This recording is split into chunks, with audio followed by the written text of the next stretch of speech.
আমাদের দুরন্ত 96-এর প্রতিষ্ঠাতা আহ্বায়ক আমার সাজেদুল ইসলাম দুলাল, পাশে আমাদের হলো সেক্রেটারি রোমান মিয়া, পাশে হলো প্রচার সম্পাদক সুলতান মাহমুদ, আর হলো আমাদের সেই মুন্সিগঞ্জ টুঙ্গিবাড়ি থানার লিডার ছোট টিপু ফকির, মানে ফকির বংশ আর কি।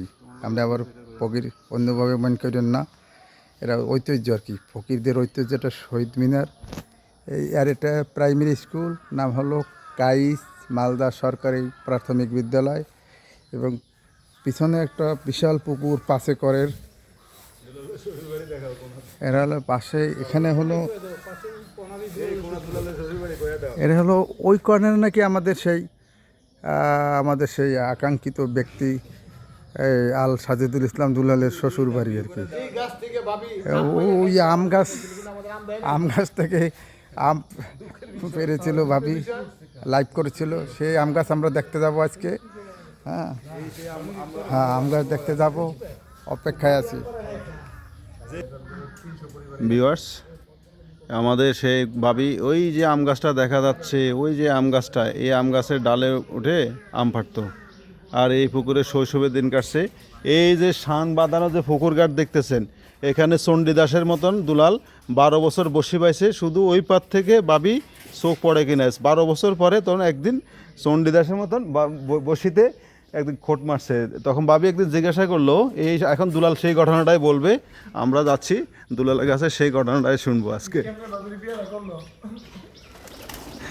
আচ্ছা দুলাল, আচ্ছা বলো, ও সেই ঐতিহাসিক ঘটনাটা বলো।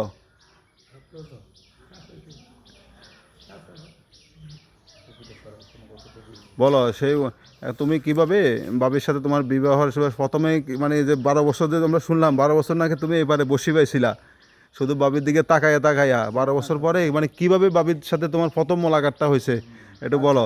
আচ্ছা, ধন্যবাদ সুলতান। আমরা এখানে দুরন্ত 96-এর একটি পরিবার। এখানে দেখছেন এই যে টিপু ফকির, তার বাড়ি হচ্ছে এই পেছনেই। এটা একটা স্কুলের শহীদ মিনারে আছে। এই স্কুলটা প্রতিষ্ঠিত হয়েছে 1929 সালে। চিন্তা করা যায় না, প্রায় 100 বছরের কাছাকাছি হয়ে যাচ্ছে। হ্যাঁ, 97 বছর হয়েছে। আর আমার শ্বশুরবাড়িটা পুকুরের ওই পারে। এর কাহিনীটা যদি বলতে যাই, তাহলে ছোটোবেলা বন্ধুর সাথে আড্ডা দিতাম এখানে এই স্কুলে, ফকিরের সাথে এই সেই কাঙ্ক্ষিত ব্যক্তি, মানে এরা বন্ধু ছিল। আর ঠিক আছে, তখন ওই পারে দেখতাম যে গোসল করতেছে, কারা গোসল করতেছে, তখন চেহারা মার করতে পারে নাই, আর নামও জানতাম না, কিন্তু ভালো লাগতো। এই ভালো লাগা থেকেই সামনে একটা ব্রিজ আছে দেওয়াতলা, ওইখানে আড্ডা দেওয়ার জন্য আমরা মনোযোগ সহকারে শুনতেছে। সেখানে আমরা আড্ডা দিতাম, এবং সেখান দিয়ে এসে মাদ্রাসায় যেত। আসার পথে যাওয়ার পথে একটু ডিস্টার্ব করতাম, বন্ধুরা 2-4 জন সাথে ছিল। সেখান থেকেই ভালো লাগা থেকে ভালোবাসা, আর সেই ভালোবাসা থেকেই বিয়ে। মানে আলিফ লাইলা আলিফ লাইলা আলিফ লাইলা লাইলা, আলিফ লাইলা।